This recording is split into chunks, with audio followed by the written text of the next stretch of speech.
वरिष्ठ शिक्षक है, शिक्षक कभी पूर्व होता नहीं है। जब से 2019 से मैंने विभाग ज्वाइन किया है, सर हमेशा सर से हमेशा मार्गदर्शन रहा है।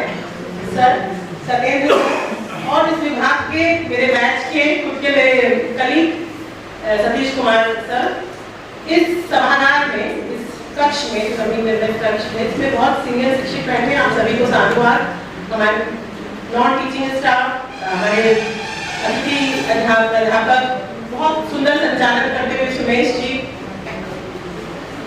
आप सभी को, मुझे लगता है कि लोकतंत्र मजबूत हुआ है, जैसा हमें सर ने बहुत वो दी। उसका एक बेस्ट एग्जाम्पल है कि कल जो 78 इंडिपेंडेंस डे हम मनाने वाले हैं, उसके पूर्व दिन आज बिहार के एक दूर के कॉलेज में जो इस तरह की संगोष्ठी का होना है, सर बता रहे थे कि डिस्कशन, डिबेट ये आधार है लोकतंत्र का। इसका होना अपने आप में बताता है कि लोकतंत्र का एक्सपेंशन हो रहा है, डिपनिंग हो रही है। हम दूर दराज कहीं पर भी बैठे हैं, लेकिन हम अपने जीवन के अलावा हर विषय पर, खासकर भारतीय लोकतंत्र के बारे में सोच रहे हैं। सुहास परसेकर पुणे यूनिवर्सिटी के प्रोफेसर हैं, जो लिखते हैं, democracy is professed more easily than it is practised. Democracy पर बोलना बहुत आसान है, लेकिन लोकतंत्र को प्रैक्टिस करना सबसे कठिन है। मुझे पता है बहुत सारे स्टूडेंट्स के लिए थोड़ा सब्र की परीक्षा हो गई है, लेकिन ये सेमिनार आप लोग के लिए है और आपको थोड़ा सुनना पड़ेगा थोड़ी देर के लिए। देखिए, भारत में सनातन में पहले ही लोकतंत्र रहा है।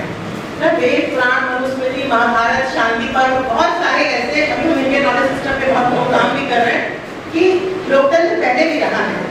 लेकिन मैं बात 1947 से ही शुरू कर रही हूँ। 1947 में हमने जिस लोकतंत्र को अपनाया वो वेस्टमिनिस्टर मॉडल ऑफ डेमोक्रेसी है। वो Westminster model of democracy means western model of democracy. West में डेमोक्रेसी बाद में, पहले वहाँ विनाशा हो गया, रिफॉर्मेशन हो गई, उससे पहले इकोनॉमिक डेवलपमेंट, इंडस्ट्रियल रेवोल्यूशन हो गई, डेमोक्रेसी की सारी कंडीशन स्थापित हो गई। उसके बाद वहाँ क्रांतियों के माध्यम से, ग्लोरियस रेवोल्यूशन, फ्रेंच रेवोल्यूशन, उसके बाद नेशन बिल्डिंग हुई और लोकतंत्र की स्थापना इंस्टीट्यूशन के रूप में हुई। ब्रिटेन जहाँ से जिसका हमने मॉडल लिया है। भारत में कहानी इसके विपरीत है। भारतीय समाज जब स्वराज की यात्रा कर 1947 में आजाद हुआ, भारत का समाज एक सोशल हायरार्किकल समाज में देखा जाए, सालों का इतना सारा गुलामी का जो विरासत हमने लिया, अपनी पुरानी विरासत, उसके बाद भी गुलामी की विरासत। इस समाज में सबसे बड़ा चैलेंज था आर्थिक विकास। यहाँ आर्थिक विकास नहीं हुआ था, यहाँ स्वतंत्र मीडिया नहीं थी, यहाँ लोकतंत्र, कार्यपालिका, न्यायपालिका अभी स्थापना हुई नहीं थी। अभी तो स्थापना हम फर्स्ट कॉन्स्टिट्यूशन से कर रहे थे, यानी फ्री प्रेस नहीं था। यानी डेमोक्रेसी के वेस्ट में जो जो पैरामीटर है उन सब वो यहाँ नहीं थे। यहाँ पहले पॉलिटिकल डेमोक्रेसी की स्थापना हुई और उस political democracy was institutionalised in a social hierarchical structure. और बिना किसी पैरामीटर के ये देश चल गया। बिना आर्थिक विकास के कहीं पूरी दुनिया में लोकतंत्र स्थापित नहीं हुआ है। तो ये देश ने स्थापित कर लिया बिना इस पैरामीटर्स के।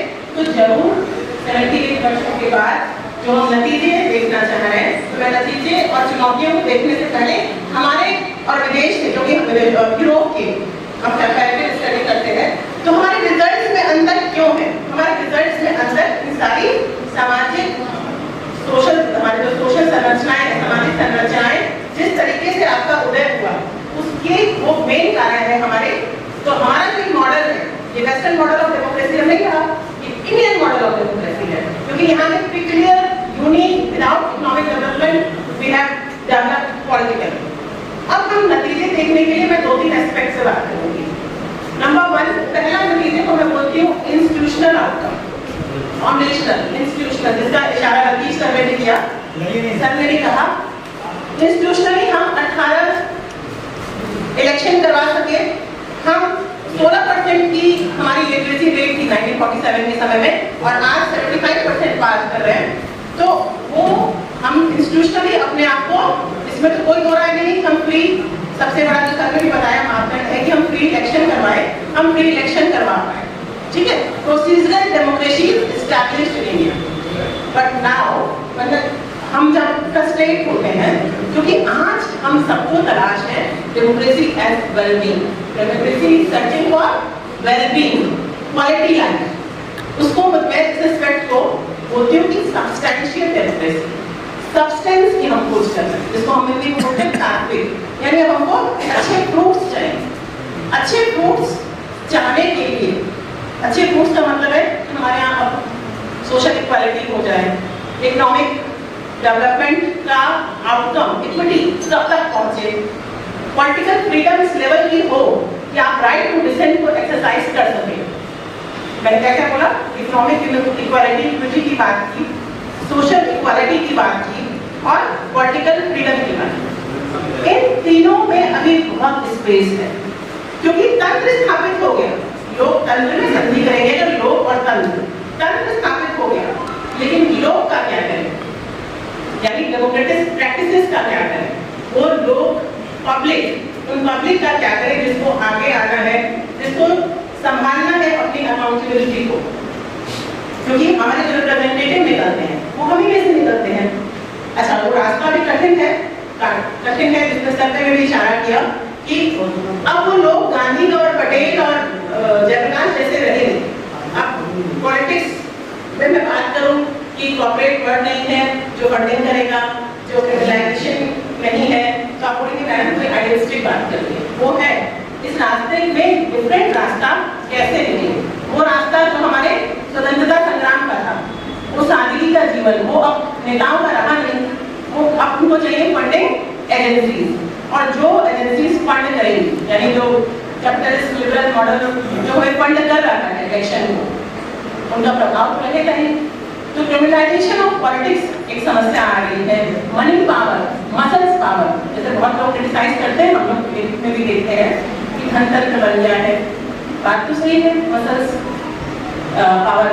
तो इन सारे चैलेंजेस को, क्योंकि अभी 100 साल का भी हमारा इंडियन डेमोक्रेसी मैच्योर नहीं हुआ है, तो हम जब सब्सटेंशियल डेमोक्रेसी की बात करते हैं और इन सारे चैलेंजेस में उभरने की बात करते हैं, तो हमको लगता है कि कहीं ना कहीं जो ये लोग हैं, जो पब्लिक है, जो डेमोस है, वो डेमोस जब आगे बढ़ेगा, जो गलत को गलत और सही को सही कहने की, सत्ता के विरोध में भी जाके कहने की, एक ऑनेस्ट क्रिटिसिज्म करने की हिम्मत रखेगा, तब वो देश धीरे धीरे हमारा देश जानेगा।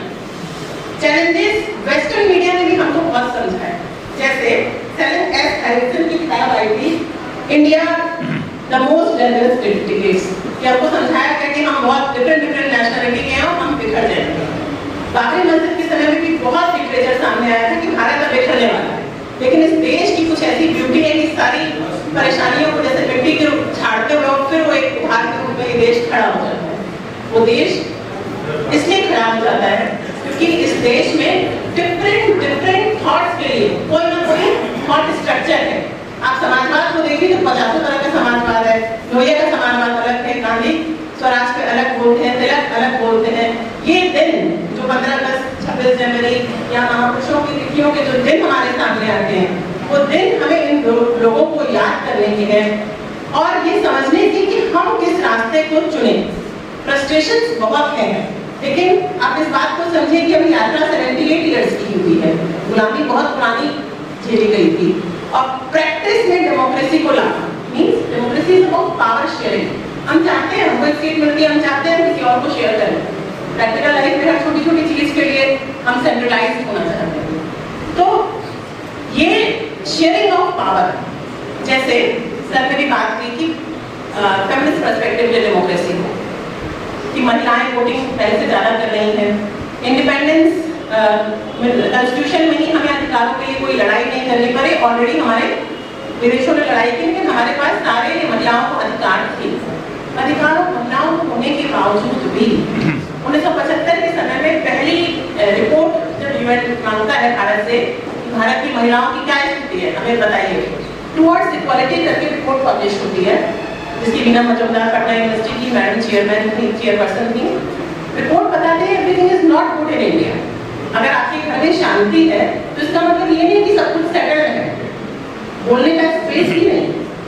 और उसके बाद जो महिलाओं की स्थिति के बारे में, जैसे आज 18वीं लोकसभा में 14% पॉइंट समथिंग की रिप्रेजेंटेशन है और 50% भी कितना एक्टिवली पार्टिसिपेट कर पा रही हैं महिलाएं पॉलिटिक्स में, सेल्फ डिसीजन मेकिंग कर पा रही हैं, दैट इज इम्पोर्टेंट। उसके लिए मुझे लगता है कि फ्रस्ट्रेट होने की आवश्यकता नहीं है। वो एम्पावरमेंट कोई बाहर से नहीं आता, एम्पावरमेंट अंदर से आता है।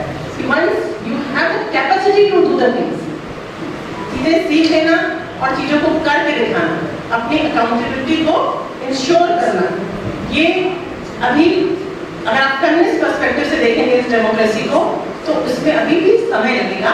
नारी बंधन अधिनियम विधेयक पिछले साल नवरात्र में ही पास हुआ था, नेक्स्ट इलेक्शन से उसमें और उसको अडॉप्ट किया जाएगा और उस पर और काम किया जाएगा।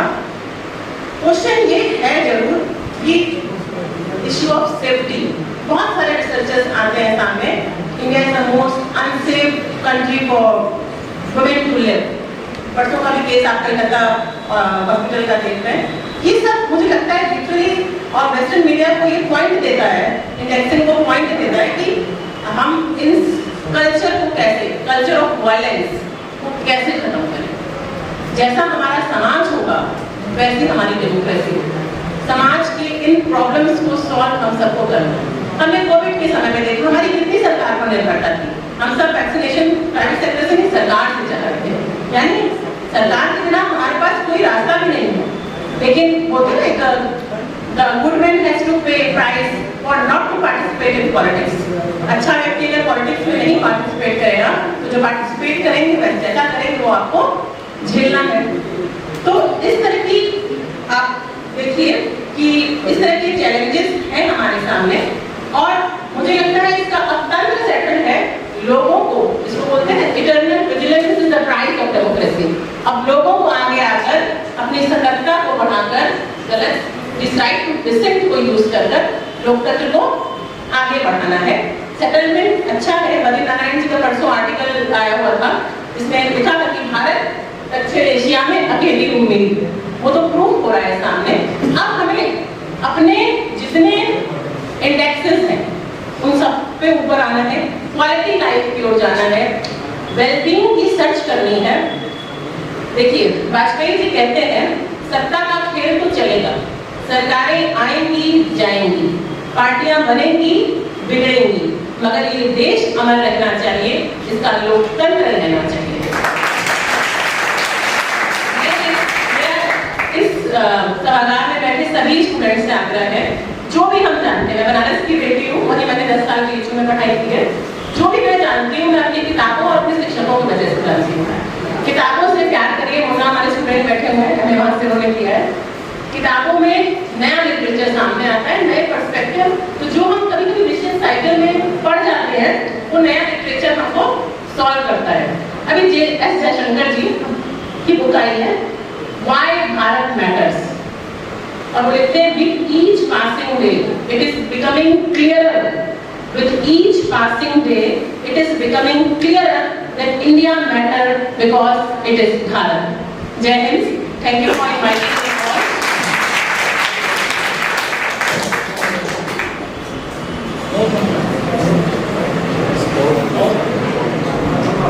भारत का लोकतंत्र नागरिकों को, नागरिकों की प्राथमिकता को देता ही है और साथ में यह एक नैतिक दर्शन है। और यही कारण है कि हम कल 15 अगस्त को 78वें स्वतंत्रता की वर्षगांठ मनाने जा रहे हैं, लेकिन इन 78 वर्षों में हमारा लोकतंत्र समृद्धि ही हुआ है। हालांकि कुछ दशकों में कुछ ऐसे नकारात्मक परिणाम ही हमें प्राप्त हुए हैं, लेकिन उन सभी से विजित हुए बिना हम और हमारी लोकतांत्रिक व्यवस्था नित्य नए विकास की ओर और उपलब्धि की ओर अग्रसर है। विषय पर विशद व्याख्यान प्रस्तुत आपने किया, और इसी कड़ी में भोजनावकाश से पहले मैं आमंत्रित करना चाहूँगा डॉक्टर सदन कुमार सिंह जी को। आप इतिहास विषय में अक्षयवट कॉलेज महुआ में प्राध्यापक हैं। डॉक्टर